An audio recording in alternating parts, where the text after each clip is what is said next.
Hi students, ഇന്ന് നമ്മൾ optical കമ്മ്യൂണിക്കേഷനിൽ പഠിക്കാൻ പോകുന്ന മൊഡ്യൂൾ 5 ആണ്. മൊഡ്യൂൾ 6 ആണ് നമ്മൾ കഴിഞ്ഞ ക്ലാസ് വരെ പഠിച്ചുകൊണ്ടിരുന്നത്. അതിനകത്ത് മെയിൻ ആയിട്ട് വന്നിട്ടുള്ളത് WDMന്റെ കമ്പോണൻസ് വന്നിട്ടുണ്ട്, different types of WDM components. പിന്നെ ഉള്ളതെന്ന് വെച്ച് കഴിഞ്ഞാൽ പുതിയ ടൈപ്പ് ഒപ്റ്റിക്കൽ നെറ്റ്വർക്സിനെ പറ്റി പഠിച്ചു, Li-Fi, VLC, visible light communication etcetera. പിന്നെ നമ്മൾ 6ൽ പഠിച്ചതെന്ന് വെച്ചാൽ OTDR, ഒപ്റ്റിക്കൽ ടൈം ഡൊമൈൻ റിഫ്ലക്ടോമീറ്റർ ആണ് പഠിച്ചത്. അപ്പൊ ഇന്ന് നമ്മൾ ഇനി മൊഡ്യൂൾ 5ലേക്ക് പോവാണ്. മൊഡ്യൂൾ 5 എന്ന് പറയുന്നത് മെയിൻലി ഒപ്റ്റിക്കൽ ആംപ്ലിഫയേഴ്സ് ആണ്. സിലബസ് ഒന്ന് നോക്കാം.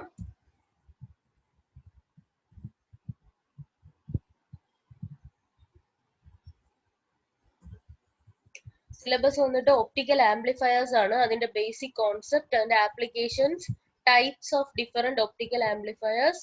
പിന്നെ അത് ടൈപ്സിൽ വരുന്നതാണ് doped fibre amplifier. Doped fibre ആംപ്ലിഫയറിന്റെ ഒരു ടൈപ്പ് ആണ് EDFA, അതായത് എർബിയം ഡോപ്ഡ് ഫൈബർ ആംപ്ലിഫയർ.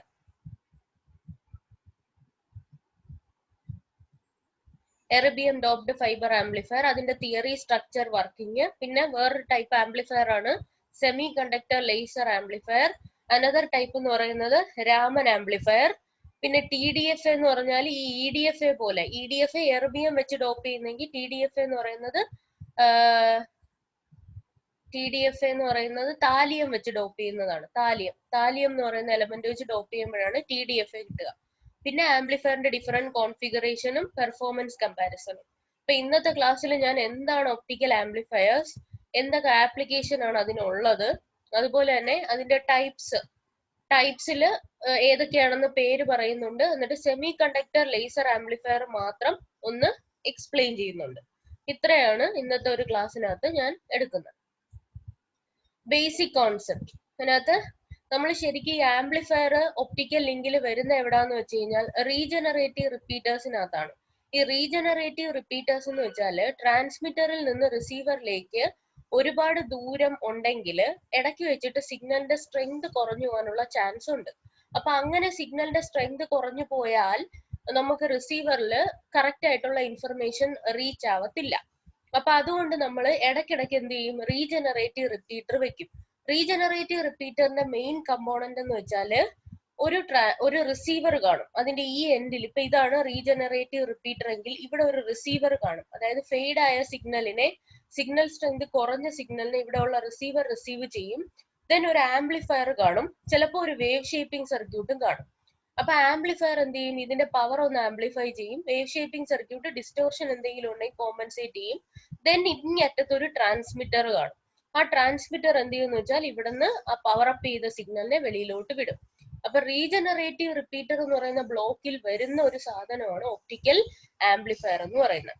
അപ്പൊ ഇതാ എഴുതിയേക്കുന്ന regenerative repeater converts optical signal into electrical signal and restores the signal. That is, it compensates for signal loss, dispersion, and converts the signal back into optical signal again for further transmission. അപ്പൊ regenerative റിപ്പീറ്ററിൽ optical സിഗ്നലിനെ അല്ലാതെ എന്ത് ചെയ്യുന്നത്, process ചെയ്യുന്നത് തിരിച്ച് electrical ആക്കിയിട്ട് power കൂട്ടിയിട്ടാണ് തിരിച്ച് ലൈറ്റ് ആക്കി വീണ്ടും ട്രാൻസ്മിറ്റ് ചെയ്യും.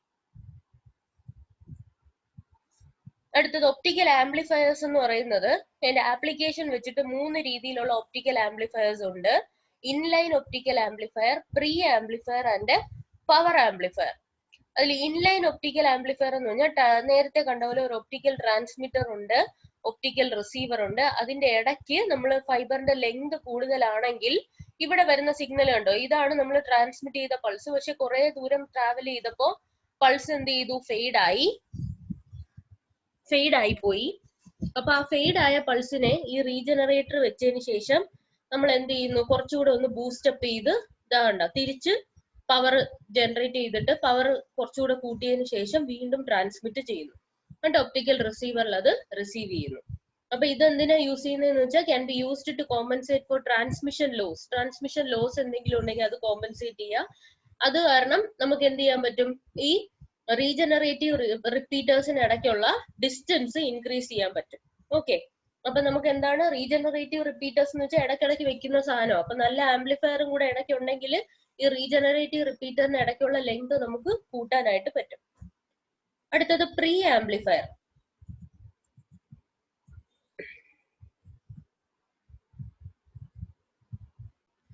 പ്രീ ആംപ്ലിഫയേഴ്സ് എന്ന് പറയുന്നത് നമ്മുടെ റിസീവർ, ഒപ്റ്റിക്കൽ റിസീവറിന് തൊട്ട് മുന്നേ വെക്കുന്ന ഒരു ഒപ്റ്റിക്കൽ ആംപ്ലിഫയർ ആണ് പ്രീ ആംപ്ലിഫയർ എന്ന് പറയുന്നത്. അതായത് റിസീവറിൽ എത്തുമ്പോൾ നമുക്ക് എപ്പോഴും പവർ ബൂസ്റ്റ് ചെയ്ത സിഗ്നൽ കിട്ടിക്കഴിഞ്ഞാലേ അടുത്ത പ്രോസസ്സിംഗ് യൂണിറ്റ്സിനെല്ലാം നമുക്ക് എന്താണ് സിഗ്നൽ പ്രൊവൈഡ് ചെയ്യാൻ പറ്റും, പവർഫുൾ സിഗ്നൽ പ്രൊവൈഡ് ചെയ്യാൻ പറ്റുള്ളൂ. അപ്പൊ റിസീവറിന് തൊട്ട് മുന്നേ നമ്മൾ ഒരു ആംപ്ലിഫയർ വെക്കുന്നതാണ് പ്രീ ആംപ്ലിഫയർ എന്ന് പറയുന്നത്. അപ്പൊ അത് വെക്കാനുള്ള മെയിൻ കാരണം എന്ന് വെച്ചാൽ റിസീവറിന്റെ സെൻസിറ്റിവിറ്റി കൂട്ടാൻ വേണ്ടിയിട്ടാണ്. വളരെ ചെറിയ സിഗ്നൽ വന്നു കഴിഞ്ഞാൽ പോലും ഈ ആംപ്ലിഫയർ ആംപ്ലിഫൈ ചെയ്ത് റിസീവറിന് കൊടുക്കും. സോ അതിന്റെ സെൻസിറ്റിവിറ്റി ഇൻക്രീസ് ചെയ്യും. ഓക്കെ,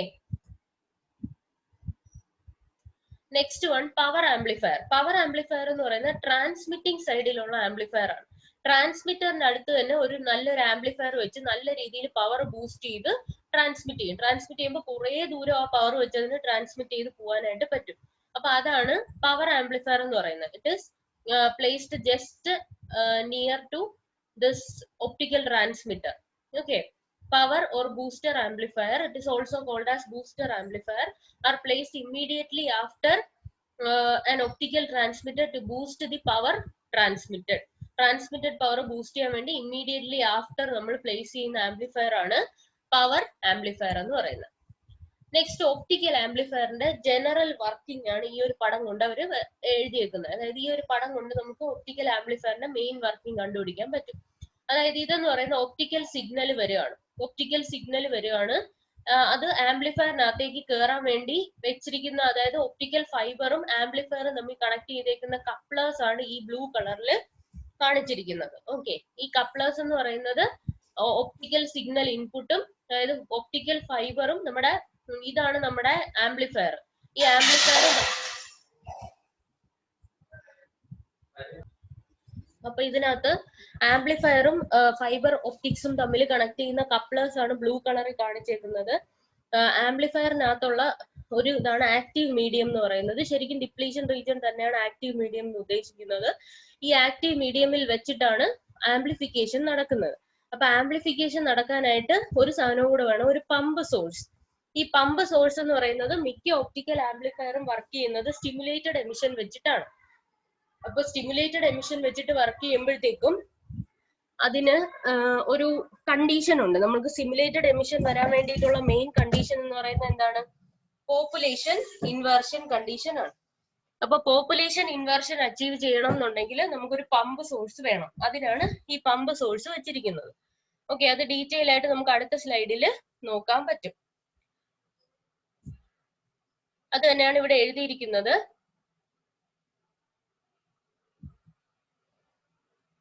ഇനി optical amplifiers mainly 3 type optical amplifiers ആണ് ഉള്ളത്. Semi conductor optical amplifier, doped fibre or active fibre amplifiers, then Raman optical amplifier. അപ്പൊ ഇതിന്റെ ഒരു കമ്പാരിസൺ ആണ്. എല്ലാ ഒപ്റ്റിക്കൽ ആംപ്ലിഫയേഴ്സും എന്ത് ചെയ്യാണ്? ഒപ്റ്റിക്കൽ പവറിന്റെ ലൈറ്റ്, ഇൻസിഡന്റ് ലൈറ്റിന്റെ പവർ ഇൻക്രീസ് ചെയ്യുക തന്നെയാണ് ചെയ്യുന്നത് ത്രൂ സ്റ്റിമുലേറ്റഡ് എമിഷൻ. ഒന്നുകിൽ സ്റ്റിമുലേറ്റഡ് എമിഷൻ വെച്ചിട്ട്, അല്ലാന്നുണ്ടെങ്കിൽ optical power transfer process. Optical പവറിനെ ട്രാൻസ്ഫർ ചെയ്യുക, അതായത് വേറൊരു ലൈറ്റ് സിഗ്നലിൽ നിന്ന് ഈ ലൈറ്റ് സിഗ്നലിലേക്ക് ഒപ്റ്റിക്കൽ പവർ ട്രാൻസ്ഫർ ചെയ്യും. അല്ലെങ്കിൽ നമ്മൾ ലേസറിന്റെ വർക്കിംഗ് പഠിച്ച സ്റ്റിമുലേറ്റഡ് എമിഷൻ വഴി. ഓക്കെ, അപ്പൊ ഇതിനകത്ത് നമ്മൾ 3 പറഞ്ഞു. ഏതാ? സെമി കണ്ടക്ടർ ഒപ്റ്റിക്കൽ ആംപ്ലിഫയറും ഡോപ്ഡ് ഫൈബർ ആംപ്ലിഫയർ. അതിന് SOA എന്നാണ് സെമി കണ്ടക്ടർ ഒപ്റ്റിക്കൽ ആംപ്ലിഫയറിന്റെ ഷോർട്ട് ഫോം. ഡോപ്ഡ് ഫൈബർ ആണെങ്കിൽ DFA. ഓക്കെ, രാമൻ ആംപ്ലിഫയർ ആണെങ്കിൽ ROA. അതിനകത്ത് സെമി കണ്ടക്ടറും ഡോപ്ഡ് ഫൈബർ ആംപ്ലിഫയറും വർക്ക് ചെയ്യുന്നത് സ്റ്റിമുലേറ്റഡ് എമിഷനകത്താണ്.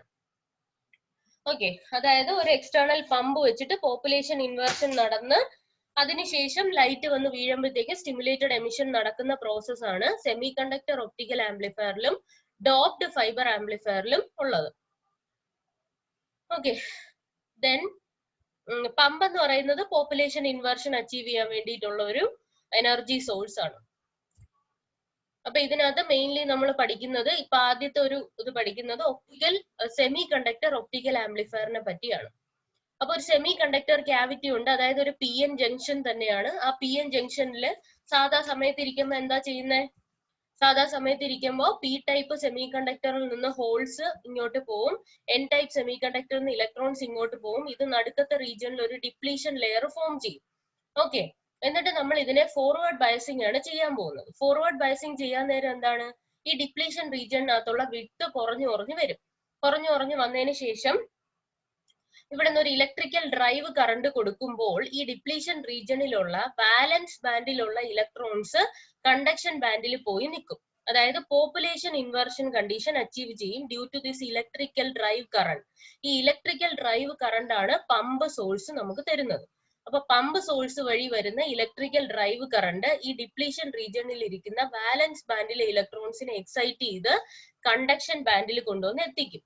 ഓക്കെ, ആ കണ്ടക്ഷൻ ബാൻഡിൽ ഇരിക്കുന്ന ഇലക്ട്രോൺസ് ഇപ്പൊ എപ്പോ വേണേലും വാലൻസ് ബാൻഡിൽ വരാം ബൈ റിലീസിങ് എ ഫോട്ടോൺ എന്നുള്ള രീതിയിൽ ഇരിക്കുകയാണ്. അപ്പോഴാണ് നമ്മുടെ വീക്ക് ഒപ്റ്റിക്കൽ സിഗ്നൽ വരുന്നത്. ആ വീക്ക് ഒപ്റ്റിക്കൽ സിഗ്നൽ എന്ന് പറയുന്നത് ചെന്ന് കണ്ടക്ഷൻ ബാൻഡിൽ ഇരിക്കുന്ന ഇലക്ട്രോൺസിനെ ജസ്റ്റ് ഒന്ന് സ്റ്റിമുലേറ്റ് ചെയ്യും. അതിനകത്ത് എനർജി ട്രാൻസ്ഫർ ഒന്നും നടക്കില്ല, ജസ്റ്റ് ഒന്ന് തട്ടുമ്പോഴത്തേക്കും എന്താണ്, അതൊരു സ്റ്റിമുലേഷൻ ആണ്. ആ സ്റ്റിമുലേഷനിൽ കണ്ടക്ഷൻ ബാൻഡിൽ ഇരിക്കുന്ന ഇലക്ട്രോൺസ് എന്താണ്, ഒരു ഫോട്ടോൺ റിലീസ് ചെയ്തിട്ട് വാലൻസ് ബാൻഡിലേക്ക് വന്നിരിക്കും. അപ്പോൾ ഈ വീക്ക് ഒപ്റ്റിക്കൽ സിഗ്നലിന്റെ കൂടെ തന്നെ ഇപ്പൊ കണ്ടക്ഷൻ ബാൻഡിൽ നിന്ന് വാലൻസ് ബാൻഡിൽ നിന്ന് വന്ന ഇലക്ട്രോൺ റിലീസ് ചെയ്ത ഒരു ഫോട്ടോണും കൂടെ വരും. അങ്ങനെ 2 ഫോട്ടോൺസ് വെളിയിൽ വരും. അങ്ങനെ ഈ വീക്ക് സിഗ്നല് ആംപ്ലിഫൈഡ് ആയിട്ടുള്ള ഒപ്റ്റിക്കൽ സിഗ്നൽ ആയിട്ട് മാറും. പ്യുവർ ആയിട്ടുള്ള എന്താണ്, സ്റ്റിമുലേറ്റഡ് എമിഷൻ തന്നെയാണ്. ഈ ഒരു പടം ഞാൻ പണ്ട് വരച്ചിട്ടുണ്ടായിരുന്നു. സ്റ്റിമുലേറ്റഡ് എമിഷന്റെ അകത്ത് 3 പ്രോസസ് ആണ് നടക്കുന്നത്.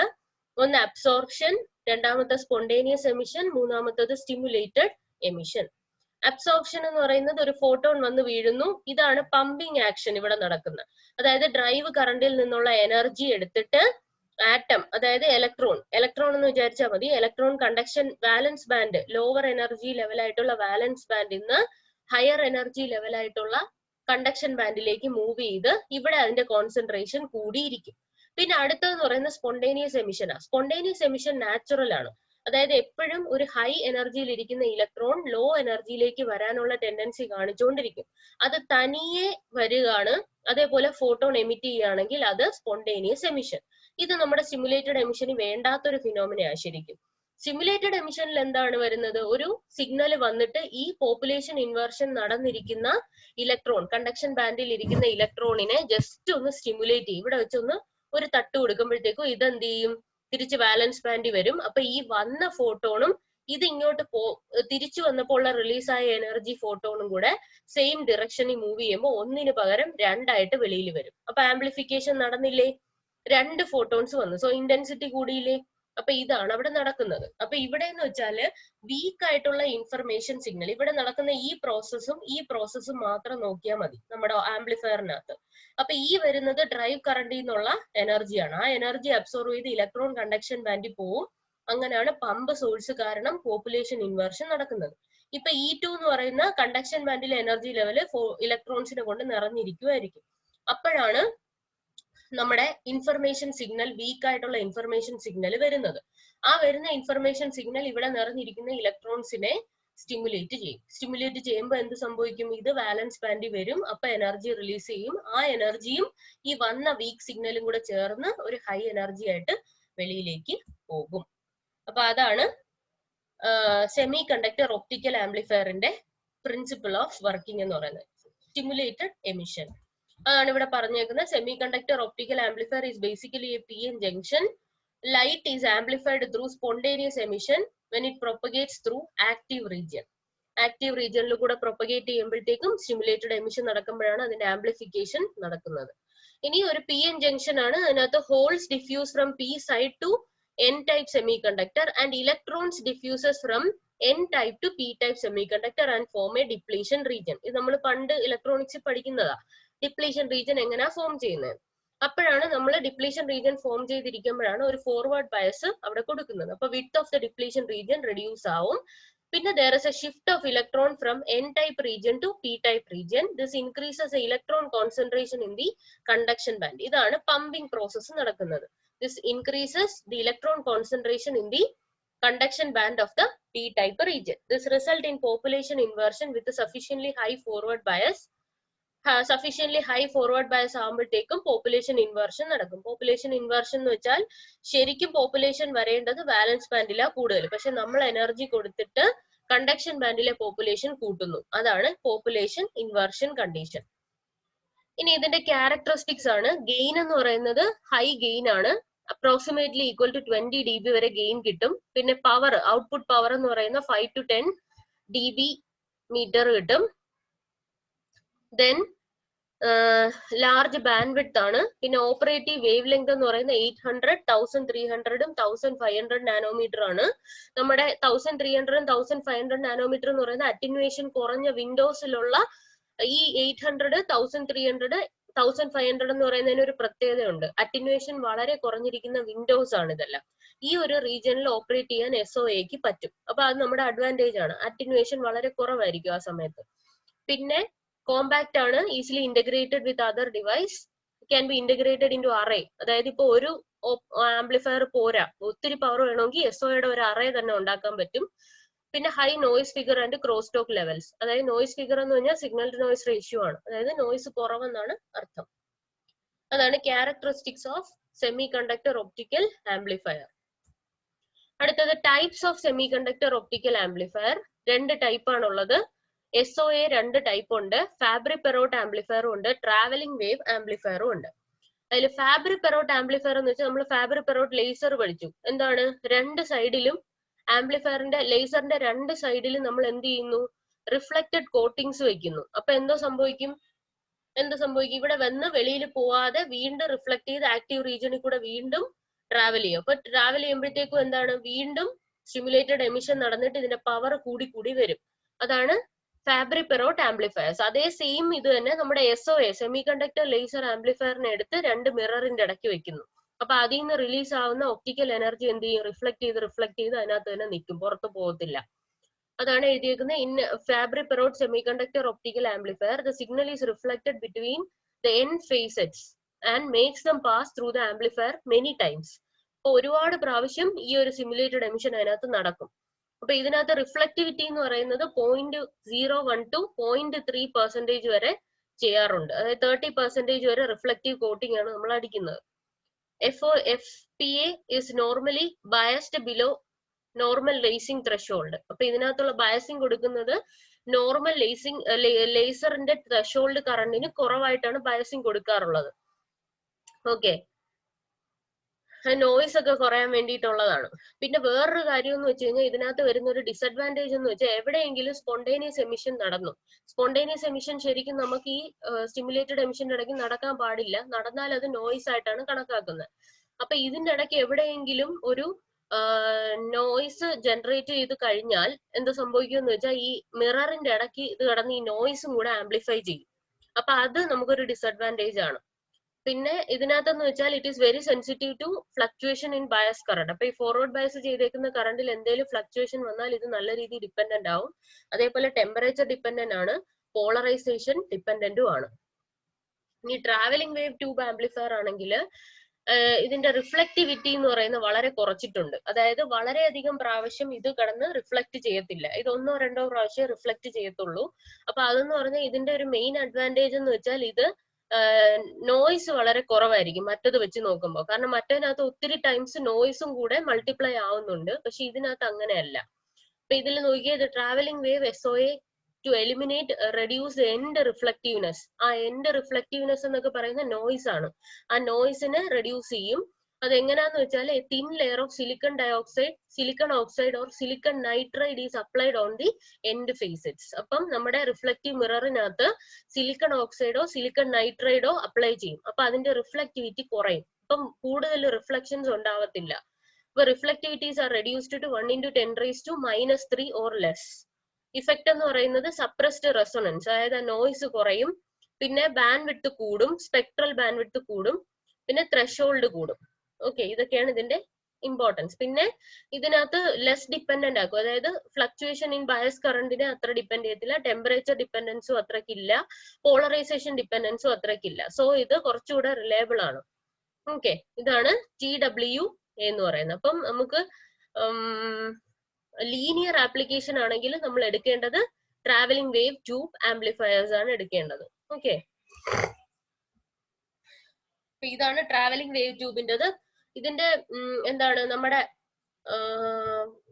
പടം എല്ലാം ഏകദേശം സെയിം തന്നെയാണ്, പക്ഷെ കൂടുതൽ പ്രാവശ്യം റിഫ്ലക്ട് ഒന്നും ചെയ്യില്ല, നേരെ അങ്ങ് പോവുകയാണ് ചെയ്യുന്നത്. കാരണം ഇവിടെ നമ്മൾ ആന്റി റിഫ്ലക്റ്റീവ് കോട്ടിംഗ് കൊടുത്തിട്ടുണ്ട്. മറ്റടുത്താണെങ്കിൽ റിഫ്ലക്റ്റീവ് കോട്ടിംഗ് ആയിരുന്നു. സോ സിഗ്നൽ ഇങ്ങനെ കടന്ന് ഇതിനകത്ത് തന്നെ കറങ്ങും. പക്ഷെ ഇതിനകത്താണെങ്കിൽ സിഗ്നൽ അങ്ങനെ റിഫ്ലക്ട് ചെയ്യത്തില്ല, നേരെ അങ്ങ് ഔട്ട്പുട്ട് എടുക്കുകയാണ് ചെയ്യുന്നത്. അതിന് കാരണം ഇവിടെ anti reflective coating of silicon oxide ഒക്കെ അടിച്ചിട്ടുണ്ട്, സിലിക്കൺ നൈട്രൈഡ്. അതാണ് അതിന് കാരണം. അപ്പൊ ഇന്നത്തെ ക്ലാസ്സിൽ ഇത്രയും മതി. അപ്പൊ ഇതിന്റെ നോട്ട്സ് എഴുതിയിട്ട് സബ്മിറ്റ് ചെയ്യുക.